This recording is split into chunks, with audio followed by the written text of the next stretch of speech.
Donald ட்ரம்பை இன்னும் துரத்தி கொண்டுதான் இருக்கிறார்கள் சில மர்ம நபர்கள் அமெரிக்காவில். வெள்ளை மாளிகைக்கு முன்னுக்கு போயிட்டு இப்படி நடமாடி இருக்கிறாங்க போல இருக்கு. எனவே அந்த மர்ம நபர் மீது துப்பாக்கி சூட்டு சம்பவம் நடைபெற்றிருக்கிறதுனாவா வெகு பார்த்திருக்காங்க போல இருக்கு. இலங்கையிலையும் திரும்புற பக்கமெல்லாம் துப்பாக்கி சூட்டு சம்பவங்கள் பதிவாயிட்டு மீண்டும் ஒரு கொஞ்ச நாள் இல்லாம இருந்த திரும்ப ஆரம்பித்து தொடர்ச்சியாக அது இன்றோடு முடிந்தது, நேற்றோடு முடிந்தது, நாளையோடு முடிந்தது என்று இல்லாம எப்போது எங்கே நடக்கும் என்று தெரியாத அளவுக்கு துப்பாக்கி சூட்டு சம்பவங்கள் பதிவாயிட்டு இருக்கு. இளைஞர்களை பொறுத்தவரையில பொதுவாக வெளி இடங்களுக்கு போயிட்டு வர்றதே ஒரு அச்சம் நிறைந்த பயமான சூழலை உருவாக்கி இருக்கிறது இளைஞர்களுக்கு. ஏனென்றா நேரடி தொடர்பு இல்லாம இருக்கலாம், பொதுவாக வேறு பயணங்கள் போயிட்டு இருக்கிறவங்க கூட சில நேரங்களில் பாதிக்கப்படுவார்கள் தானே.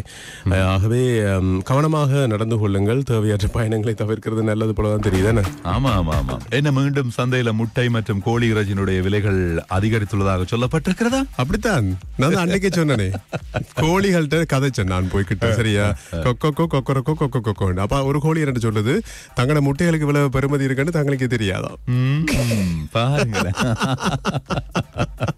சரி, எப்படிதான் குறைந்திருந்தாலும் இந்த பொருட்கள் கோழி இறைச்சி முட்டை விலை குறைந்திருந்தாலும் ஆனா மீண்டும் அதிகரித்து காணப்படுவதாக சொல்லப்பட்டிருக்கிறது. சந்தையில பார்த்தா தெரியும் சொல்லப்படுதா இல்லையாண்டு. உண்மையிலே அதிகரித்து காணப்படுகின்றது. தேங்காயினுடைய விலையும் அப்படித்தான். தேங்காய் எண்ணெயினுடைய தரம் பற்றியும் அதிகம் பேசப்பட்டது கடந்த 2-3 தினங்களாக. இப்போ சில நேரங்களில் விடிய காலையில மனதுக்கு ஆறுதல் தரக்கூடிய செய்திகளும் கிடைக்கப்பெறுந்தன. அப்படித்தான் கத்தோலிக்க திருச்சபையினுடைய தலைவராக இருக்கிற போப் பிரான்சிஸ் அவர்களுடைய உடல்நிலை இப்போ முன்னேற்றம் அடைந்திருக்கிறதாக சொல்லப்பட்டிருக்கிறது. 88 வயது, மூச்சுக்குழாய் அழற்சி காரணமாக கடந்த 14ஆம் தேதி அவர் மருத்துவமனையில் சிகிச்சைகளுக்காக அனுமதிக்கப்பட்டார். பிறகு கொஞ்சம் உடல்நிலை மோசமாக இருக்கிறது, பிறகு முன்னேற்றம் அடைகிறது என்ற செய்திகள் வந்து கொண்டிருந்த நிலையில் இப்போது மற்றொரு தகவல் வெளியாக இருக்கிறது. அவருடைய உடல்நிலை முன்னேற்றம் அடைந்திருக்கிறதாக சொல்லப்பட்டிருக்கிறது. கனடா பக்கம் திரும்புகிறோம். அங்கே கனடாவினுடைய பிரதமர் ஜஸ்டின் ட்ரூடோ ஏற்கனவே பதவி விலகுவதாக சொல்லியிருந்தார் தானே. அவருக்கு மனசுக்குள்ள ஏற்பட்ட அதிருப்தி தான் காரணம். மெயின் பிரச்சனையே அதான், மெயின் ரீசனே அதான்.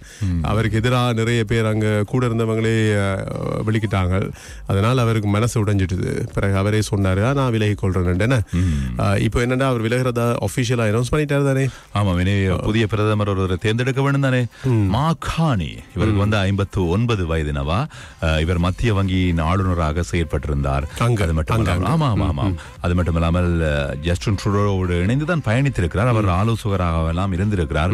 பொருளாதாரம் சம்பந்தமாக எப்படி எல்லாம் அரசு சிக்கனங்களை நாங்க பேணி பாதுகாக்க வேண்டும், எப்படி முன்னேற்ற வேண்டும் ஒரு நாட்டை என்றெல்லாம் இவருக்கு தெரியும். மற்றது இப்படித்தானே இப்போ டொனால்ட் ட்ரம்போடு மோத வலிக்கிட்டு இருக்குதானே கனடா. அப்ப இந்த மாதிரி நேரத்துல இத மாதிரி ஒருவர் இருந்தாதான் சரி, இவரை மாதிரி ஒருவர் இருந்தாதான் சமாளிக்க முடியும் என்று பதவி விலகுகின்ற ஜஸ்டின் ட்ரூடோ கூட கருதுகிறார். இப்ப நீங்க சொன்ன மாதிரி ட்ரம்புடனான இந்த வர்த்தக போரில் வெற்றி பெறுவார் என்றும் சொல்லப்பட்டிருக்கிறது. மாகாணி அவர்களுக்கு எங்களுடைய வாழ்த்துக்களை தெரிவிக்கிறோம். கனடா அப்படின்றது தமிழர்கள் நிறைய பேர் செறிந்து வாழும் ஒரு நாடு என அங்க இருக்கிறவங்கள்ட்ட கதைக்கிச்சா அவர்கள் சொல்லுவார்கள். கனடா அப்படின்றது வந்தாரை வாழ வைக்கும் மண் என்றுவார்கள். இவரை பற்றி கேட்டாலும் கொஞ்ச நாளால சொல்லுவாங்க. ஓகேயா? எலான் மஸ்க் என்ன எச்சரிக்கிறார்?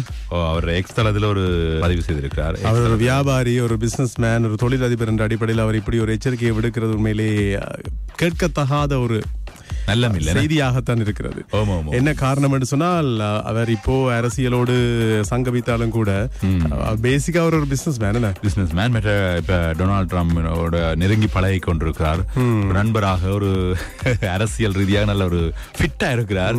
அப்ப கிட்டத்தட்ட கூட உக்ரைன் ஜனாதிபதி வந்து பேசின நேரம் அவரை விமர்சித்திருந்த சில வாக்குவாதங்கள் டொனால்ட் ட்ரம்புக்கும் அவருக்கும் வெள்ளை மாளிகையில் நடைபெற்ற போது அவர் வெளியில போயிட்டார். அதுக்கு பிறகு ஆயுத ராணுவ உதவிகளை நான் நிறுத்துறேன் அப்படின்னு சொல்லி ரஷ்யா பக்கம் கொஞ்சம் சாயிறார். இப்படி இருக்கும் போதுதான் இப்ப ஸ்டார்லிங்க் அப்படின்றது சாதாரணமானது கிடையாது. எலான் மஸ்கினுடைய ஒரு நிறுவனம், அதனுடைய செயற்பாடுகளை பற்றி உலகமே அறியும்.